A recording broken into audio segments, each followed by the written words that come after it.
네, 마켓 리더 특급 전략 시간입니다. 또 조금 답답해지는 구간으로 이런 또 표현들 답답하기도 하고 조금 지쳐가는 국면인데 향후 어떻게 시장이 흘러갈지 오늘 또 좋은 의견을 주실 분이 오셨습니다. KDB 대우증권 투자전략팀 김정환 연구위원님 오셨습니다. 어서 오십시오. 예, 안녕하십니까. 예. 자, 2000선 한번 터치를 했고 이후에 2050, 2100 기대감이 있었는데 충족이 못 되면서 슬금슬금 이제 결국 1960선, 50선까지 밀려와 있는데요. 최근 장세를 어떻게 평가하세요? 일단 9월 14일 날 글로벌 증시 전체적으로 이제 갭상승을 보였는데 그때 이제 국내 코스피 같은 경우 유난히 많이 올랐습니다. 그래서 이후에 이제 갭상승에 따른 이격 축소 과정이 이루어지고 있는데 하나 전일까지 좀 다행스러웠던 것은 이제 기간 조정 으로 가격 조정보다는 이제 기간 조정으로 이루어지고 있다. 네. 이게 좀 다행스러운 부분이었는데 오늘은 좀 가격 조정이 좀 네. 이루어지고 있습니다. 지금 조정받을 수 있는 범위 내에 아직은 있으니까. 예, 아직은 지금 이제 그림에서 이제 보시는 바와 마찬가지로 갭상승 전 지수라고 할 수 있는 한 1950선 정도가 주요 지지선 역할을 좀 할 것으로 좀 봐지고요.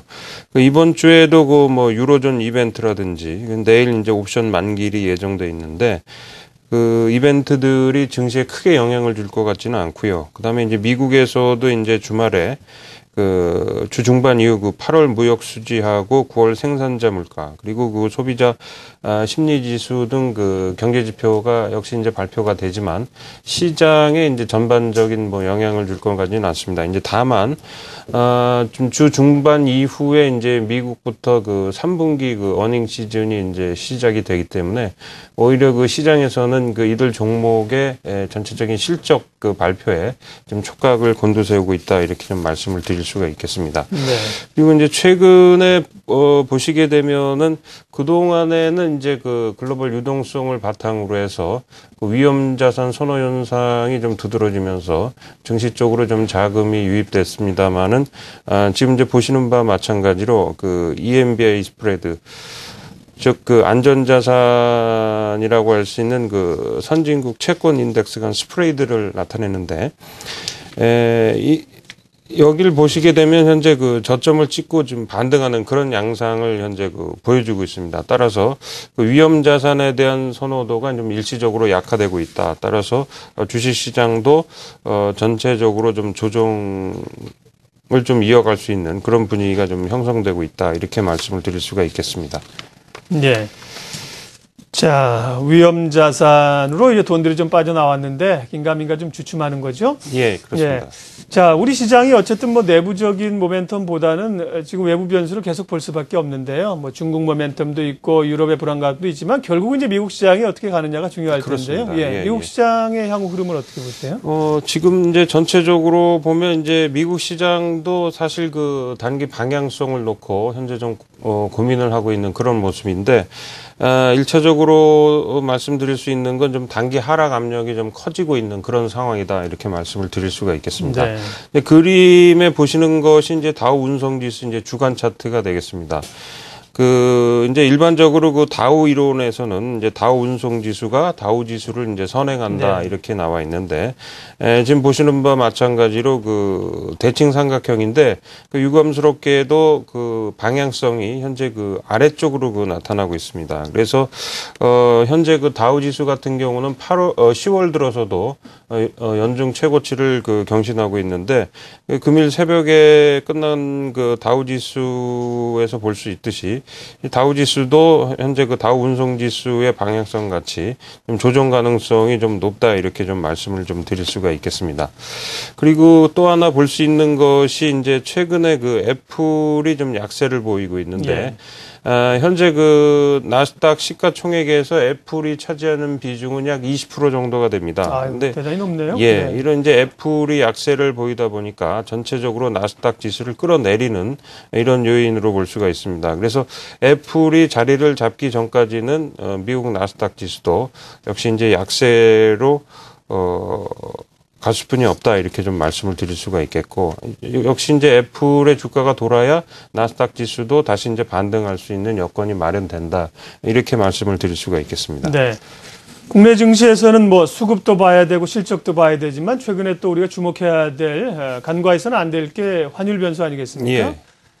선진국들이 돈을 풀다 보니까 우리 원화가 상대적으로 강세로 가는데 이제 1110원까지 오니까 강세로 간다는 게 우리 통화 가치가 생기니까 그만큼 우리 경쟁력이 있는 거지만 결국은 뭐 좋아할 일보다는 수출의 부담이나 이런 좀 부담이 있습니다. 이 수출주 영향이나 또 외국인들은 어떻게 환율에 반응할까요? 자, 지금 이제 보시는 것이 이제 그 원달러 환율의 이제 그 차트가 모습입니다. 보시게 되면은 이제 외국인들이 과거 사례를 보면 1,100원을 중심으로 해서 1,100원이 깨지게 되면 한국 시장에서 이제 주식을 팔고 나가고 1,100원 이상에서는 주로 이제 한국 주식을 매집하는 그런 사례를 보였습니다. 그래서 1,100원이 아마 그 바로미터가 될 것으로 좀 보여지고 있고 지금 그 말씀하신 대로 국내 그 산업이 이제 수출 비중이 높죠. 그래서 대표적인 것이 이제 자동차 주식하고 이제 IT 주식인데 이들 역시 이제 수출 비중이 높기 때문에 국내 증시 역시 그 환율에 좀 민감해질 수뿐이 없다. 이렇게 좀 말씀을 드릴 수가 있겠습니다. 그리고 지금 그 호주 달러가 좀 그려지고 있는데 지금 최근 들어서 이제 호주 달러는 이제 약세를 나타내고 있습니다. 호주 달러를 말씀드리는 이유는 이제 호주 달러가 대표적인 그 안전자산으로 이제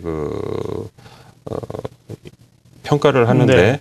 호주 달러가 이제 약세를 보인다는 것은 한마디로 이제 금융시장 전체에 대해서 이제 관망세를 보이고 있다 이렇게 좀 말씀을 드릴 수 있을 것 같습니다. 네. 어제 뉴욕 증시 보니까 또 이제 그 변동성 지표도 조금 더 상승하면서 예, 빅스가 좀 상승했죠. 예, 변동성도 조금 더 커지는 국면입니다.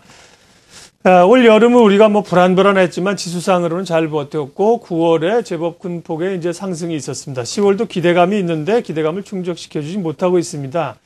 10월 흐름은 어떻게 갈까요? 단기 전망하고 투자 전략 주십시오.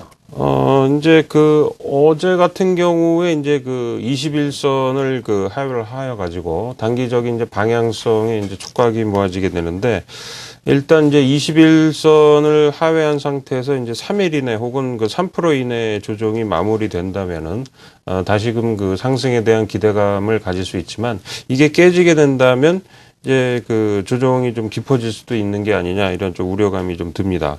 그리고 이제 한편으로는 이제 삼성전자인데요.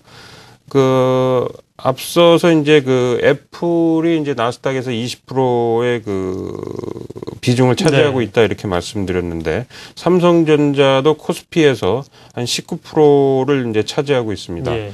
근데 애플하고 삼성전자하고 차이점은 최근에는 삼성전자가 단기 랠리를 보여주면서 코스피의 어떤 가격 조정이 아닌 기간 조정을 이끌어냈다 이렇게 말씀을 드릴 수가 있겠습니다. 그래서 지금 보시는 바와 마찬가지로 중기적으로 볼 때 삼성전자는 대칭 삼각형을 형성했는데 이제 위쪽으로 좀 방향성이 나타났고 단기적으로 보시더라도 상승 N자형의 모습을 나타내고 있기 때문에 일단은 좀 코스피 전체로 봐서는 좀 긍정적인 그런 모습을 좀 보여주고 있다 이렇게 말씀을 드릴 수가 있겠습니다. 그래서 10월에 코스피의 모멘텀은 삼성전자로부터 좀 시작이 될 수 있다 이렇게 말씀드릴 수가 있습니다. 그래서 올해 5월의 고점 141만 8천 원을 돌파가 된다면은 코스피의 좀 단기적인 모멘텀을 이끌어낼 수도 있겠다 이렇게 좀 판단이 되고 있습니다.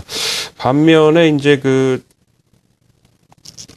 전체적으로 봤을 때는 여러 가지 이제 보조 지표들이 조정적으로 현재 신호들을 나타내고 있기 때문에 어떤 박스권에서의 제한적인 흐름은 좀 더 이어질 수 있겠다. 그래서 1차적인 지지선은 앞서 말씀드린 대로 갭상승전 지수인 1950포인트이고 1차 저항선은 전고점인 2015포인트 내외가 될 것으로 판단이 되고 있습니다. 업종별로는 음식료라든지 의약품, IT, 그다음에 통신업 같은 내수주 쪽으로 단기 관심이 좀 필요해 보입니다. 네. 코스피는 앞으로도 당분간 제한적인 흐름이 좀 있을 걸로 보셨습니다. 제시하신 선이 1950에서 2015포인트까지. 지금 대략 이제 하단의 1950을 한번 테스트하고 있는 거 아니겠습니까? 그렇습니다. 지난번 또 갭 상승한 자리이기 때문에요. 갭을 또 메꾸고 가는 것은 의미가 있는데 여기서 밀리느냐 아니느냐가 1950선 요 지수가 굉장히 중요하군요. 그렇습니다. 예. 알겠습니다. 오늘 마켓리더 특급 전략 KDB 대우증권 투자전략팀 김정환 연구위원과 함께 시장 분석했습니다. 고맙습니다. 예, 감사합니다.